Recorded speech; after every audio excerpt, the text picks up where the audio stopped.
华为 P50 Ultra 和小米15 Ultra。这两台手机在宣传中或者给人的印象里呢，什么长焦强啊、夜景强啊、微距强啊、颜色准呐，是吧？那出来混都是要还的。本期的看点如下，推荐大家仔细去看。不过看我们的节目啊，还是那句话啊，选边站队的事情不要去做，跟别人抬杠吵架的事情不要去做。我的节目不需要这样的流量。关注手机影像就应该关注摄影本身。现在很多朋友都把自己拍摄的照片发在了视频回复当中，非常感谢这些朋友啊，是你们真正的带着大家能参与到摄影中来，能热爱生活。如果您希望更多的朋友能参与到摄影中来的话，别忘了给我们的节目来个点赞和加关注，尤其是加关注啊，这样的操作对您来说非常的简单，但是对我们来说非常的重要。那下面的摄影环节就看看哪些网友的摄影作品入选了吧。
器材虽然分好坏，但是摄影不论器材，能成像的设备都能参与到摄影中来。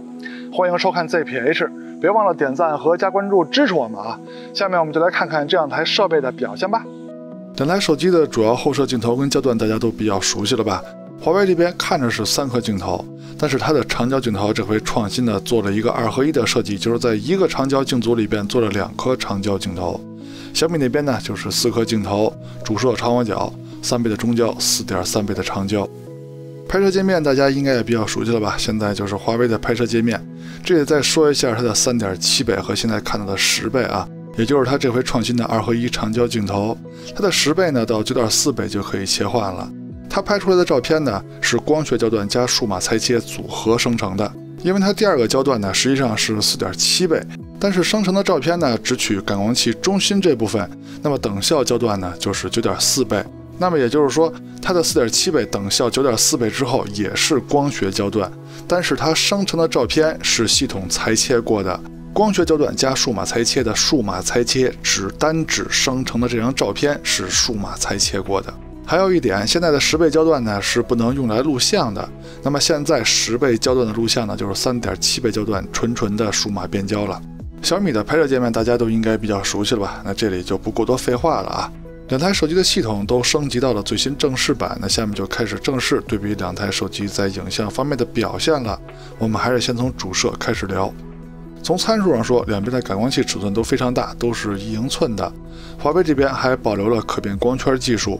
在之前的测试中呢，大家都看到了，在每档光圈下它的成像表现都是非常接近的。那么这次的测试呢，就是两台手机的默认设置，拿起来就拍。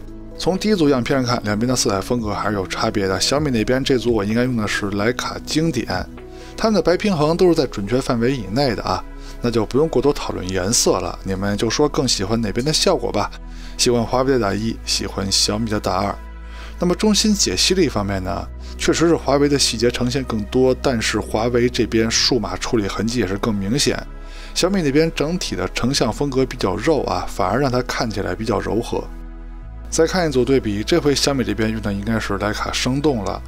你们更喜欢哪边的颜色风格呢？还是喜欢华为的打1，喜欢小米的打2？那么中心解析力方面，虽然说华为开启了高画质模式啊，跟前一组一样都是2500万像素的，小米是1200万像素的，但是在解析力跟观感方面啊，这回小米的更好。两台主摄都有5000万像素高清模式，那么这回在解析力方面呢，是华为这边的解析力更高，而且高很多。毕竟华为的高清模式摁下快门后要转圈圈，要转半天，小米的高清模式是摁下快门就能成像啊，所以华为这边的解析力高呢也是应该的。但是他们两个高清模式放在一起呢，就能看出来华为这边的白平衡有一些偏绿了。镜组的光学质量，也就是变焦画质把控方面，小米的更优秀啊。看另一个角的表现，依然是小米的更优秀。再说超广角镜头，参数都列这儿了，就不挨个念了啊。先看第一组对比，两边在颜色风格方面的差别还是挺大的。你们更喜欢哪边的风格呢？小米的第一组对比呢，用的还是徕卡经典啊，两边在白平衡方面做的还都算是挺准的。解析力方面，两边差不多。再看一组对比，这回小米这边用的就是徕卡生动了，而且在白平衡方面，这回华为又有点偏红了啊。解析力方面，两边还是差不多。华为一直用的是2500万像素的高质量模式，但是跟1000万像素的小米比呢，解析力也没有什么优势。但是到了真正的高清模式，华为的超广角高清模式是4000万像素的，而小米呢是5000万像素的。但是解析力方面，华为比小米的强很多啊。还是那句话啊，强是应该的，毕竟华为的高清模式要转圈圈，转很久才能成像。镜组的光学质量，两边就说差不多吧。先看右上角，差不多是吧？再看左上角，两边也就说差不多吧。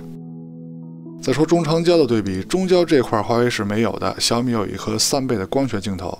长焦镜头，华为有一个2合1的长焦镜头，两个长焦焦段3.7倍跟9.4倍，其中9.4倍在前面讲拍摄界面的时候已经说了，它的原生焦段呢是4.7倍，缩小相场之后等效出来的9.4倍。你也可以把它看成光学焦段，这点没有问题。但是最终拍摄出来的照片是经过系统数码裁切的，它只选取了感光器中心部分的成像画面，四周的画面被舍弃掉了。所以3.7倍的时候最高像素是5000万像素，到了9.4倍以后呢，最高像素就只有1200万像素了。小米那边有一颗4.3倍的2亿像素长焦镜头。对比样片呢，先从2倍数码变焦开始看，它们都是主摄的数码变焦。解析力方面，小米的更优秀。现在是3倍的对比，也不会有什么悬念啊，因为华为那边的3倍呢还是主摄的数码变焦，而小米的3倍呢已经是光学焦段了，解析力方面肯定是小米的更好。现在是3.7倍的对比了，那悬念应该也不大啊。这回华为是光学焦段了，而且是2500万像素高质量模式。小米那边的3.7倍呢，就是3倍镜头的数码变焦了，解析力方面华为的更优秀。华为的3.7倍跟小米的3倍都有高清模式啊，华为这边呢是4800万像素，小米5000万像素。解析力方面，华为的更好，而且照片的观感呢也是华为的更舒服一些。但是白平衡方面，华为又偏绿了，小米那边严重的偏红。接着往后看啊，现在到了4.3倍的对比了，华为又是数码变焦了，小米是光学焦段。解析力方面，小米的更优秀。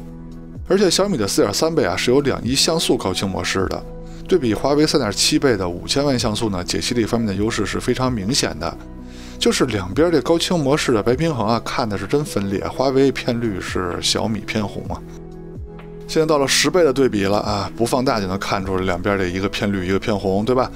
但是中心解析力呢，两边也是够分裂的。其实两边的解析力方面差不多啊，就是华为这边数码处理痕迹明显，小米的成像偏肉，你们更喜欢哪种风格呢？再看一组10倍的对比吧，这回白平衡方面华为又有点偏黄了。那么解析力方面呢，小米的更好一些，是吧？观感上。再看一组超长焦30倍的对比吧，他们在解析力方面呢，其实就不好评价了。他们在 AI 作假、AI 添细节方面呢，呈现出了不同的风格啊，你们更喜欢哪边的风格呢？再说微距拍摄吧，一上来呢，这还是颜色的问题。其实我们节目很少聊颜色啊，因为只要在白平衡范围准以内的呢，那就算是风格不同，大家根据自己的喜好选择就行。偏色太多了呢，大家也都能看出来，我就不用废话了。但是这两台手机的对比，这个颜色的区别，我的个天哪，看得我好分裂呀！一个绿色的树叶，小米能拍得如此的鲜嫩，而华为呢，居然能拍成黑白的了，快服不服？就问你服不服？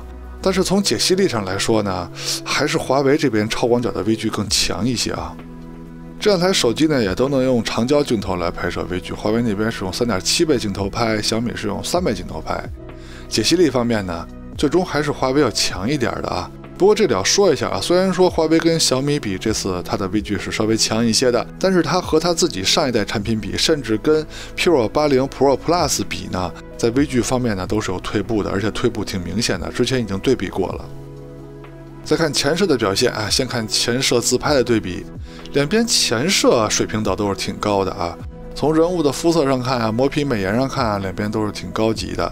但是从整体照片的观感上说呢，华为这边的颜色看起来更扎实一些，小米那边有些偏白，而且视角的差距也比较大啊，华为那边的视角更宽广。现在是前摄录像的表现，两边的水准依旧是相当高的啊，防抖都不错。但是从面部清晰度上来说，我仔细看怎么感觉是小米的更清晰一些啊？你们仔细看看是不是这么回事？而且从肤色上来说呢，虽然说华为这边看着更亮堂一些，但是这回我更喜欢小米的肤色。再说人像拍摄，用的就是人像模式的默认设置，没有调其他的选项。第一个场景呢是逆光的阴影里，太阳在我的后面啊。从人像拍摄上来说呢，两边拍的都很好看，对吧？都没有问题。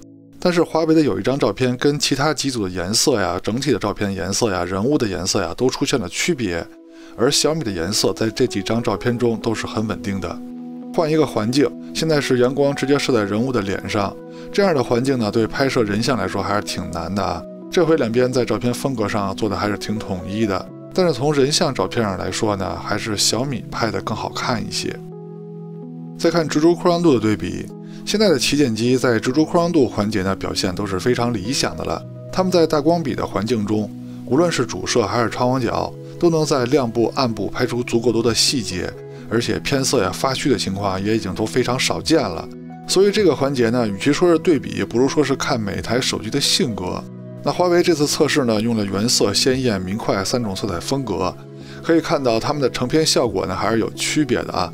但是它们的亮部跟暗部的细节呈现都是没有问题的。小米这边呢是徕卡生动、徕卡经典两种大色彩模式也都拍了，同样的，它们的表现也都是十分优秀的。再说夜景的对比，先看普通城市夜景的测试表现啊。这两台手机在前面几个场景，它们的表现都还是不错的。无论是主摄还是超广角，在这些有强光、有阴影的测试环境中呢，表现都是没问题的。仔细看呢，肯定还是有区别，但是差别也不是很大。这里呢，小米跟华为用的都是默认设置啊 ，HDR 都是自动。但是从这个场景开始，小米的超广角在亮部细节呈现方面开始出现了问题。可能是系统觉得这个场景超广角不需要太多的 HDR 吧，那这就导致了超广角的亮部细节呈现呢，小米这边是没有华为优秀的。那么最惨的是，到了这个场景，连主摄的表现跟华为的差距都是很大的啊，超广角跟主摄都是如此。但是这种情况呢，在小米之前的系统版本下、软件版本下是没有出现过这种问题的。我觉得小米还是应该重视一下啊，毕竟你叫自己是夜神嘛。长焦的夜景表现呢，两边倒是都还不错啊，比如说2倍的数码变焦啊，华为的3.7倍对比小米的3倍啊，对比小米的4.3倍啊，两边都是10倍数码变焦的对比啊。所有这几组对比中呢，两边的表现都是挺好的啊，水平都挺高。就算长焦镜头到了昏暗的场景，他们在各自的光学焦段下的表现呢，也都是不错的啊，10倍数码变焦的表现也都挺理想。到了真正的极暗环境，就要打开夜景模式测试了。小米的夜景模式呢，已经揉在了自动夜景里边，但是还是算它夜景模式吧。主摄的表现呢，两边差不多，但是如果仔细分析的话，是华为的细节呈现稍微好一些。超广角呢，两边就谁也甭说谁吧。健身器场景，主摄的表现细节呈现方面是华为的更优秀啊，比号称是夜神的小米更优秀，而且颜色呢也是华为的更好一些。超广角呢，颜色是小米的稍微好一点，但他们俩还是谁也甭说谁啊，细节呈现都不灵。树林小路场景，明明他们俩呈现出来的颜色风格跟前面几组倒是挺统一的，可是我怎么又感觉这组是小米的颜色好了呢？难道我真的被他们整得有点精神分裂了吗？细节呈现方面呢，两边倒是差不多。超广角呢，就那么着吧。最后是最难的场景，祖传神树坡，非常的极限。主摄的表现在细节呈现方面，华为战胜了号称夜神的小米。老实说，小米把夜景模式揉在了自动夜景里之后呢，我感觉它极限环境下的表现呢是不如原来了。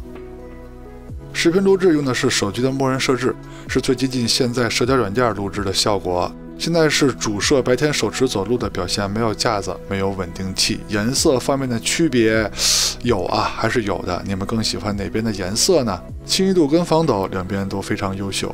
现在是超广角的录像表现啊，还是逆光的场景？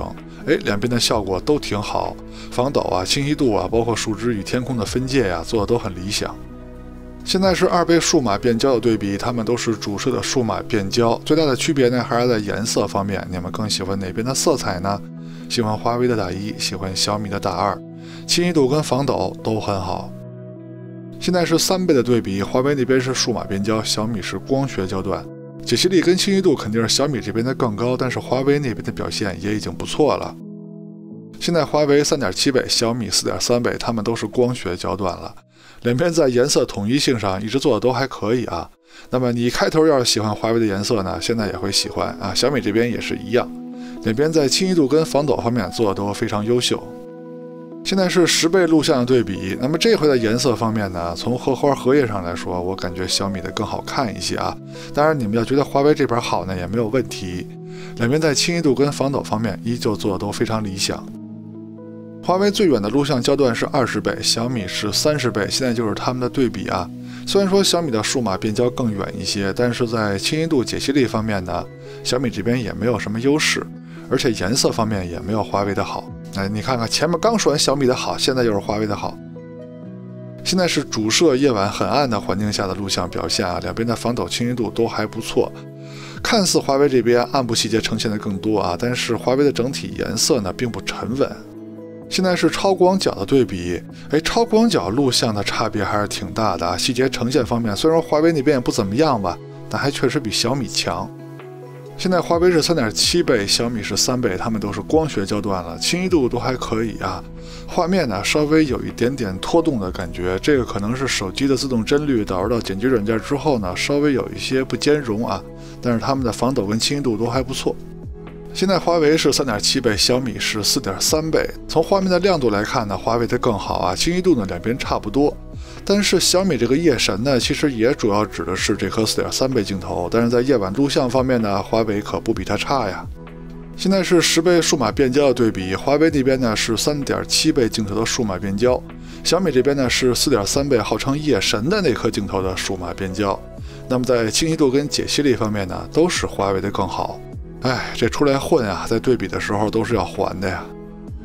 OK， 到最后一个环节了，还是先说工业设计吧，这点还是让大家来做主。你们更喜欢哪台手机的造型，哪台手机的长相呢？